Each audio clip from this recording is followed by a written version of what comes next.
എല്ലാവർക്കും ഫുട്ബോൾ ലോകിന്റെ പുതിയൊരു എപ്പിസോഡിലേക്ക് സ്വാഗതം. ജയിക്കാൻ കുറച്ച് ബാർസ ഇറങ്ങിയാൽ ബാർസയെ പരാജയപ്പെടുത്തുക അത് കുറച്ച് പണിപ്പെടേണ്ടി വരും. കുറച്ച് നല്ല കുറച്ചധികം തന്നെ പണിപ്പെടേണ്ടി വരും. ഫ്ലിക്കിന്റെ തന്ത്രങ്ങളും ചെറുപ്പത്തിന്റെ ആവേശവും നിറഞ്ഞ ഒരു ടീമാണ് ഇപ്പോഴത്തെ അല്ലെങ്കിൽ നിലവിലുള്ള ബാർസ എന്ന് പറയാം. 17കാരൻ യമാൽ മുതൽ 36കാരൻ ലെവൻഡോസ്കി വരെ ബാർസയുടെ ഓരോ വിജയത്തിനും ചുക്കാൻ പിടിക്കുന്നു എന്നത് അതൊരു വലിയൊരു സവിശേഷത തന്നെയാണ്. ലെവൻഡോസ്കി, റഫീനിയ, യമാൽ ഇവർ മൂന്നുപേരുമാണ് ബാഴ്സലോണയുടെ ആക്രമണത്തിന്റെ കുന്തമന എന്ന് പറയുന്നത്. അവർ ഒരു മിനിമം ഒരു മത്സരത്തിൽ ഒരു മിനിമം 4 ഗോളെങ്കിലും അവർ സ്കോർ ചെയ്യാൻ കഴിയുന്നു. അവർക്ക് സ്കോർ ചെയ്യാൻ കഴിയുന്നത് എന്ന് പറയുന്നത് ബാർസയുടെ ഒരു പ്ലസ് പോയിന്റ് ആണ്, അല്ലെങ്കിൽ ബാർസയ്ക്കുള്ള ഒരു പ്ലസ് പോയിന്റ് ആണ്.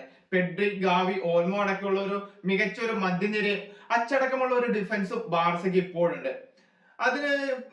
അതുപോലെ തന്നെ മറ്റൊന്നാണ് ടെർസ്റ്റീഗൻ. ഇവരുടെ ബാർസലോണയുടെ 1-ാം നമ്പർ ഗോൾ കീപ്പറായിരുന്ന ടെർസ്റ്റീഗന് പരിക്കേറ്റപ്പോൾ വന്ന ഷെസ്നിയുടെ മികച്ച ഒരു ഫോമും, അതേപോലെ സെക്കൻഡ് ഗോൾ കീപ്പർ ആയിട്ടുണ്ടായിരുന്ന ഇനാക്കി പെനയും മികച്ച ഫോമിലുള്ളതും ബാർസയ്ക്ക് ഒരു അഡ്വാൻറ്റേജ് തന്നെയാണ്. സീസണിൽ ഗംഭീര തുടക്കമായിരുന്നു ബാർസയ്ക്ക് ലഭിച്ചത്. എല്ലാ മത്സരം വിജയിക്കുന്നു, അതേപോലെ മികച്ചൊരു ഗോൾ ശരാശരി കണ്ടെത്താൻ കഴിയുന്നതൊക്കെ ബാർസയ്ക്ക് ഒരു മികച്ചൊരു തുടക്കം തന്നെ സീസണിൽ ബാർസയ്ക്ക് കിട്ടിയെങ്കിലും അതിനുശേഷം ഇടയ്ക്ക് കുറച്ച് പരാജയങ്ങൾ വന്നതോടെ ബാർസ ഒന്ന് പുറകിലേക്ക് വലിയേണ്ടി വന്നു. ആ സമയത്ത് അത്ലറ്റിക്കോ മാഡ്രിഡും റയൽ മാഡ്രിഡും എല്ലാം 1-ാം സ്ഥാനത്തേക്ക് കയറിയിരുന്നു. എന്നാൽ അതെല്ലാം തിരിച്ചു പിടിച്ചുകൊണ്ടിരിക്കുകയാണ് ബാർസ. കഴിഞ്ഞ ദിവസം അത്ലറ്റിക്കോ മാഡ്രിഡിനെ വമ്പൻ ഒരു തിരിച്ചുവരവിലൂടെ 70 മിനിറ്റ് വരെ 2 ഗോളിന് പിന്നിലിരുന്ന ബാർസലോണ 98-ാം മിനിറ്റ് ആയപ്പോഴേക്കും 4 ഗോൾ തിരിച്ചടിച്ച് 4-2 വിജയം സ്വന്തമാക്കി ലീഗിലെ 1-ാം സ്ഥാനം തിരിച്ചു പിടിച്ച ഒരു അവസ്ഥയൊക്കെയാണ് ഇപ്പോഴുള്ളത്. അപ്പൊ അങ്ങനെ ഒരു ബാർസ വീണ്ടും ഒരു തിരിച്ചുവരവിന്റെ പാതയിലാണ്.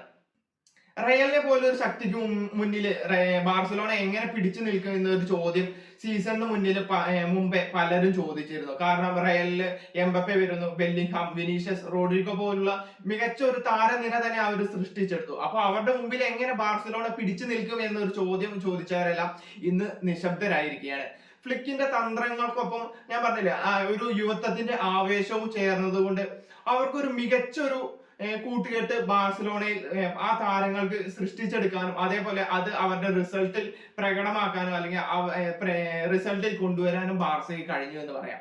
ബാർസയുടെ ഈ മികച്ച ഒരു പ്രകടനത്തിൽ ഫ്ലിക്ക് മാത്രമാണോ കാരണക്കാരൻ എന്ന് ചോദിച്ചാൽ അല്ല. കാരണം സ്പെയിനിന്റെ കോച്ചായിരുന്ന ഫുവന്റെക്ക് കീഴിൽ മികച്ചൊരു പ്രകടനം സ്പെയിനിന് വേണ്ടിയിട്ട് പുറത്തെടുത്ത പല യുവതാരങ്ങളും അല്ലെങ്കിൽ ഒരുപാട് യുവതാരങ്ങൾ ഇന്ന് നിലവിൽ ബാർസയുടെ താരങ്ങളാണ്.